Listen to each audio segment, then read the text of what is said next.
성도님들 좋은 아침입니다. 한 주의 삶을 마감하는 금요일이죠. 오늘도 주님 주시는 말씀으로 새 힘 받아서 한 주의 삶을 아름답게 마무리하는 그러한 귀한 축복의 시간 되시기를 소망합니다. 오늘 저희가 함께 묵상할 말씀은 창세기 2장 18절에서 25절 말씀입니다. 창세기 2장 18절에서 25절 말씀을 제가 봉독하겠습니다.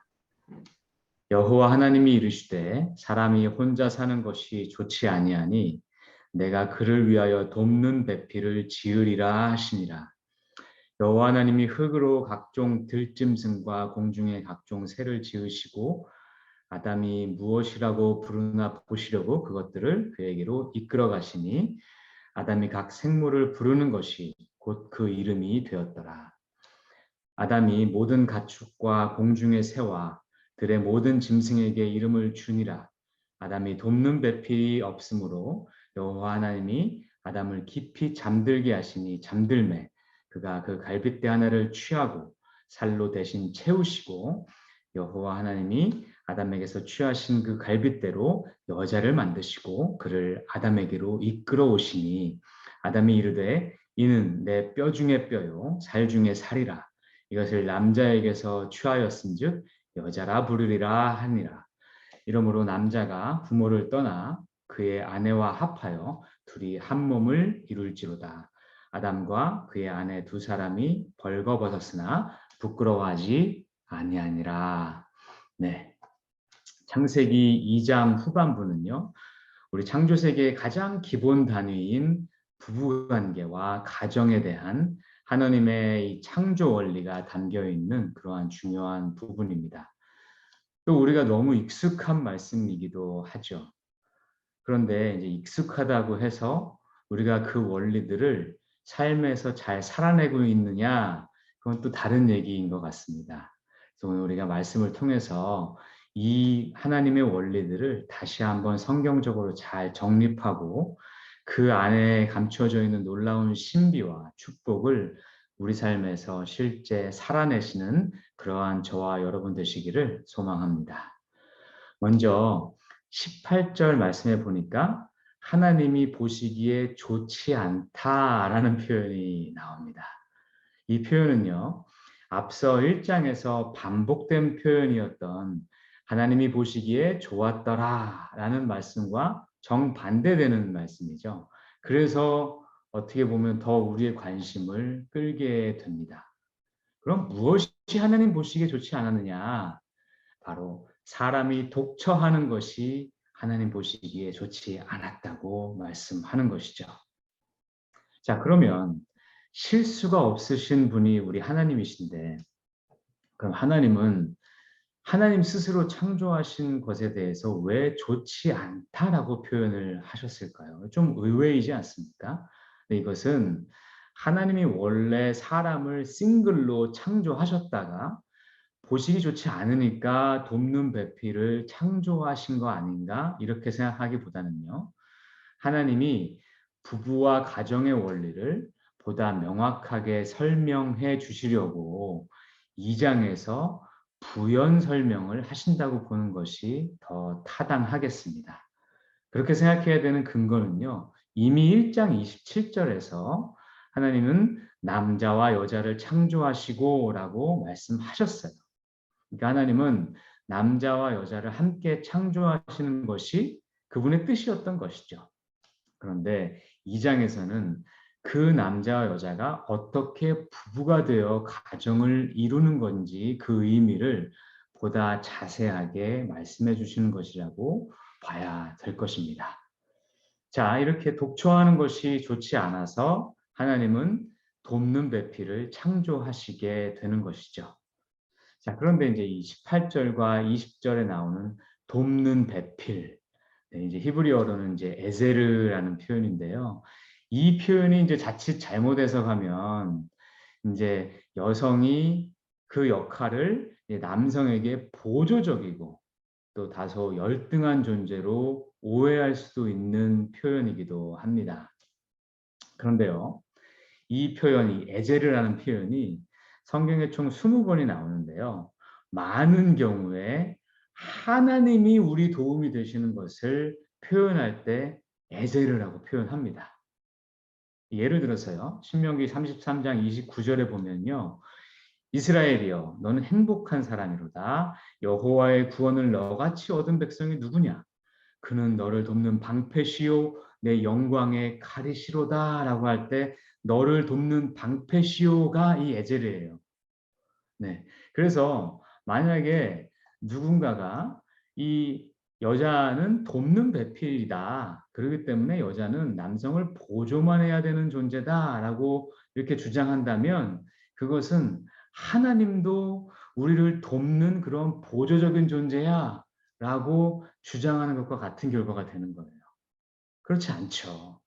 그래서 하나님이 여성을 남성의 돕는 배필로 창조하셨다라는 말씀이 절대로 여성이 남성보다 열등하게 만들어진 존재다라는 말이 아니에요. 그것을 우리가 정확하게 이해해야 됩니다. 그것보다는 오히려 이제 뒤에 나오는 개념인 둘의 완전한 연합, 이 완전한 연합을 이룬 두 사람이 마치 하나님께서 우리를 돕듯이 한 사람이 다른 사람을 어려울 때 도와주는 그러한 아름다운 연합의 존재로서 남자와 여자를 만드셨다고 보는 것이 문맥상 훨씬 더 정확한 해석입니다. 이렇듯 부부는요, 서로를 돕는 존재로서 만들어진 관계인 거예요. 자, 다음 이어지는 말씀에는요. 그러면 하나님이 어떻게 이렇게 부부관계를 아름답게 창조하셨는지를 마치 그림책으로 설명해 주듯이 이렇게 아름답게 기록하고 있습니다. 자, 먼저 21절에 보니까 하나님이 아담을 깊이 잠들게 하시죠. 아담이 깊이 잠들매 하나님께서 그 갈빗대 하나를 취하고 거기에 살을 채워서 여자를 창조하십니다. 깊이 잠들게 한다는 표현은요. 성경에서 하나님이 주시는 깊은 잠을 말할 때 사용되는 표현이에요. 그러니까 하나님은 하와를 창조하시기 위해서 먼저 아담을 완전히 잠에 취하게 만드셨어요. 그러니까 이것은 하와의 창조 사역에 있어서 아담은 아무런 일도 하지 않았음을 명확하게 하는 것이죠.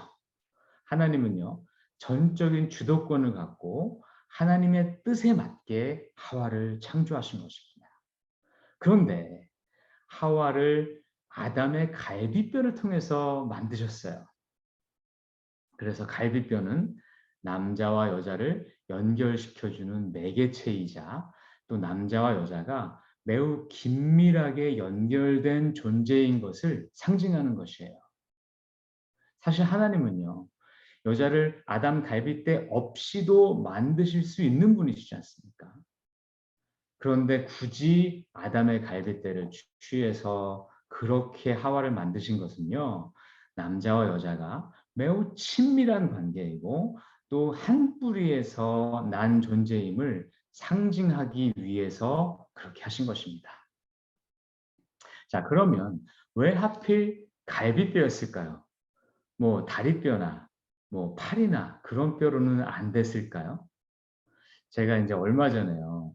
정기 검사를 받으려고 병원에 이제 간 적이 있어요. 며칠 전에 얘기입니다. 이제 먼저 가서 간호사가 간단한 체크하고 그 방에서 이제 의사가 오기를 기다리고 있었는데요. 그 방에 우리 장기 신체의 모습이 이게 잘 나와 있는 그림이 하나 붙어 있더라고요. 그래서 제가 좀 시간도 뭐 좀 남고 그래가지고 그거 좀 자세하게 봤어요. 그랬더니 그 갈비뼈가 우리 이 생명의 가장 중요한 장기들인 거 있죠. 심장, 허파, 간, 췌장 이것들을 완전히 360도로 쫙 둘러싸고 있더라고요. 그러니까 이 갈비뼈야말로 우리 생명과 직접적인 연관이 있는 뼈인 겁니다. 그래서 저는 하나님이 하와를 아담의 다리뼈로 만드시지 않으신 것을 참 감사하게 생각합니다. 하나님이 마치 이렇게 말씀하시는 것 같아요. 아담에게 아담아 내가 너의 생명의 골수를 뽑아서 그것으로 너를 돕는 배필을 창조하마 라고 말이죠. 그랬더니 이에 대해서 아담은 하와를 보고 이는 내 뼈 중에 뼈요 살 중에 살이로다라고 응답하였던 것입니다. 자, 여기서 우리가 볼 수 있는 부부관계의 의미가 있어요. 부부관계는요, 하나님 안에서, 하나님 안에서 남자와 여자가 완전한 연합을 이루는 것입니다. 아담은요, 하나님이 맡기신 일, 그 사역을 열심히 감당하고 있는 가운데 하와를 만나게 됩니다. 하나님은 하와를 창조하신 이후에 22절에 보면 그를 아담에게로 이끌어 오시니라고 표현합니다. 이 표현은 이 하나님이 하와를 아담에게 가도록 만드셨다라는 히브리어 표현이에요. 그래서 여기서 주목할 것은요. 하나님께서 하와를 만드시고 아담에게 보내셨어요. 그런데 보내시면서 강요하지는 않으셨어요. 그렇죠? 그저 그녀를 자연스럽게 아담이 볼 수 있도록 보내주신 거예요. 젠틀하게 보내주신 거예요.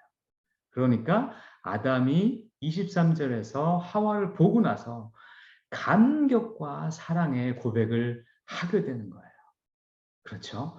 결국 부부는요, 하나님 뜻 안에서 남자와 여자가 서로 사랑함으로 하나가 되는 완전한 연합을 이루는 그러한 관계인 것이죠. 요즘 우리가 이런 말씀을 하기조차 다소 조심스러워지는 세상에 살고 있어요. 우리가 잘 아는 어떤 미국의 교회들은요, 부부를 정의함에 있어서 남자와 여자의 연합이다라는 표현을 바꿔서 그저 성별 없이 두 사람의 연합이다라고 표현하고 있죠. 중요한 것들은요. 이러한 해석들이 뭐 어떤 부류의 사람들에게는 굉장히 인커리지 될 수는 있겠지만 성경적 근거는 전혀 없다는 거예요. 이것이 참 중요한 겁니다. 그래서 하나님은 남자의 갈빗대를 취해서 돕는 배필로 하와를 만드셨고 그 아담은 그 하와를 여자라고 불렀어요. 히브리어로 남자는 이쉬이고요. 여자는 이샤입니다. 그러니까 이 둘은요. 발음만큼이나 굉장히 유사해요. 그런데 분명히 구분되는 존재인 거예요. 이 다른 두 존재가 하나님 뜻 안에서 만나서 서로 한 몸으로서 완전한 연합을 이루는 것, 이것이 부부입니다. 그래서 하나님이 계획하신 부부의 창조 질서는 바로 이것임을 우리가 꼭 기억해야 할 것입니다. 자, 24절에 보면요. 또 하나 중요한 부부의 의미를 우리가 볼 수 있는데요. 그것은 뭐냐면 남자가 부모를 떠나 그의 아내와 합하여 둘이 한 몸을 이룰지로다라고 표현하고 있는 거예요. 자, 특별히 창세기 2장은요. 남자의 독립, 부모로서의 독립을 강조하고 있어요. 왜 그랬을까요? 사실 고대 이스라엘 사회도요. 마치 한국 전통 사회처럼 여자가 부모의 집을 떠나서 남자 집으로 결혼을 오는 그런 사회였어요. 그런데도 불구하고 창세기가 남자가 부모를 떠나서 독립해서 결혼해라 라고 강조한 것은요. 물리적인 떠남보다는요. 정신적인, 정서적인 독립을 강조한 것이라고 볼 수 있습니다. 왜냐하면 결혼은요. 완전히 새로운 가정이 탄생하는 것이고 그 가정에서 남자는 가장이 되어야 하기 때문입니다. 그래서 그 남자가 부모로부터 완전히 독립하지 못하면 이것은 단순히 부부관계의 문제가 아니라 그 가정의 독립이 제대로 되지 않는 거예요. 그래서 남자가 완전히 독립을 해야 되는 겁니다. 이에 대해서 유명한 신학자였던 골든 웬함이라는 분은요. 이렇게 설명하고 있어요.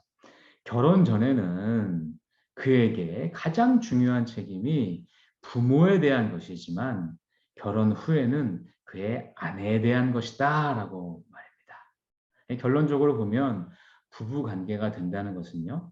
전혀 새로운 독립된 한 가정이 탄생하는 것이죠.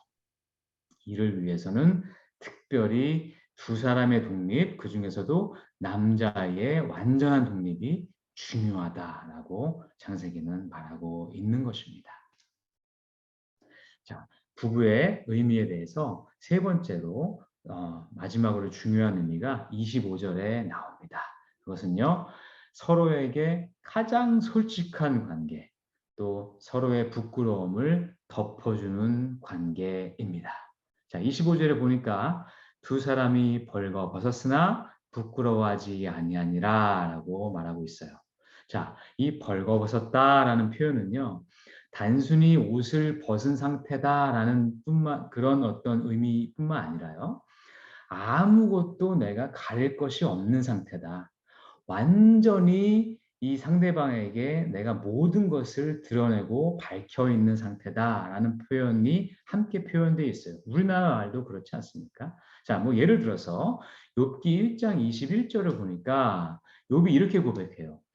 내가 이르되 내가 모태에서 알몸으로 나왔사온즉 또한 알몸이 그리로 돌아가올지라 주시니도 여호와시요 거두시니도 여호와시오니 여호와 이름이 찬송을 받으실지니라 이렇게 말하고 있습니다. 자, 욥의 이 고백은요. 내가 하나님 앞에서 하나도 가리울 것이 없는 존재로 태어났고 또 그렇게 하나도 가리울 것이 없는 존재로 다시금 하나님께로 가게 된 그러한 존재입니다라고 고백하는 것이죠. 자, 그러니까 이렇게 욥이 고백한 것처럼 부부 관계는 서로가 서로에게 있어서 하나도 가리울 것이 있는 존재가 되면 안 됩니다. 완전히 투명한 관계가 되어야 하는 것이죠. 그래서 부부 관계는 정직함과 솔직함이 가장 근본이 되어야 되는 것입니다. 서로에 대한 신뢰 관계가 기본이 되어야 하는 것입니다.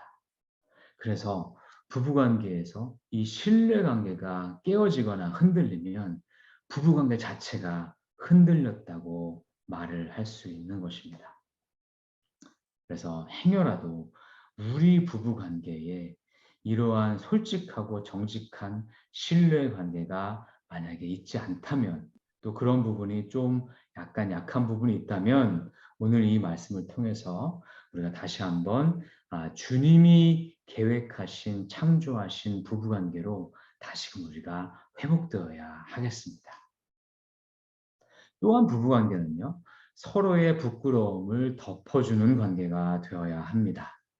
상대의 가장 부끄러운 모습도 품어주고 이를 덮어주는 관계가 부부관계이죠. 사실 이러한 관용과 용서의 마음이 있어야 앞서 얘기했던 정직한 완전히 가리울 것이 없는 모습도 가능한 것입니다. 그래서 우리가 배우자에게 우리 스스로 이런 존재가 되어야 하는 거예요. 그것이 하나님의 뜻입니다. 자, 말씀을 정리해 볼게요. 자, 종합적으로 보면요. 부부관계야말로 우리 인간 관계 중에서 삼위일체 하나님의 관계에 가장 유사한 인간관계입니다. 서로가 서로에 대해서 완전한 신뢰와 사랑을 바탕으로 완전히 하나로 연합된 관계예요. 그래서 하나님이 성부, 성자, 성령 하나님이 서로가 서로에 대해서 존중하듯이 우리는 부부관계 가운데 존중해야 되고요. 또한 하나님이 우리를 돕듯이 우리는 상대방을 진정으로 돕는 관계가 되어야 합니다. 그리고 본질적으로는 굉장히 완전히 하나이지만 그렇게 유사함 가운데서도 또 분명히 구분되어지는 그런 관계입니다. 그리고 상대방의 허물까지도 덮어줄 수 있는 그런 관계가 부부관계가 되어야 합니다. 사랑하는 성도 여러분, 잠시 눈을 한번 감아 보실까요? 그리고 우리 배우자를 한번 떠올려 봅시다. 내가 우리 배우자에게, 내 배우자에게 과연 이러한 존재인가? 과연 하나님께서 우리 부부에게 이렇게 뜻하신 이러한 모습으로 우리가 지금 살고 있나 한번 돌이켜 봅시다.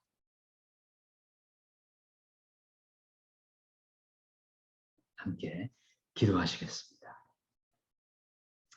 사랑의 아버지 하나님, 감사와 찬양을 돌려드립니다. 저희에게 돕는 배필, 또 저희의 완전한 영혼의 동반자인 우리 부부를 허락해 주심에 감사드립니다. 하나님, 오늘 하나님께서 창세기 2장을 통해서 저희에게 말씀해 주시는 이 부부관계의 원리를 저희가 다시 한번 묵상하면서 저에게 많은 도전이 됩니다. 참 저희가 부족했음을 저희가 배웁니다. 그럼에도 불구하고 저희가 지금까지 부부관계를 잘 유지해 나올 수 있도록 주님께서 도와주시고 또 저에게 이렇게 너그럽고 사랑스러운 부부의 이 연을 맺게 해주심에 감사드립니다. 오늘 이 말씀처럼 저희가 다시 한번 정말 하나님께서 맺어주신 이 관계를 정말 귀하고 아름답게 잘 살아낼 수 있도록 저희에게 축복해 주시고 저희를 인도하여 주시옵소서.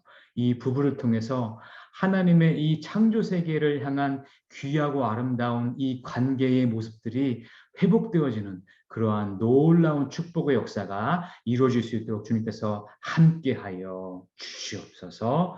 우리 주 예수 그리스도의 이름으로 기도하옵나이다. 아멘. 네, 감사합니다.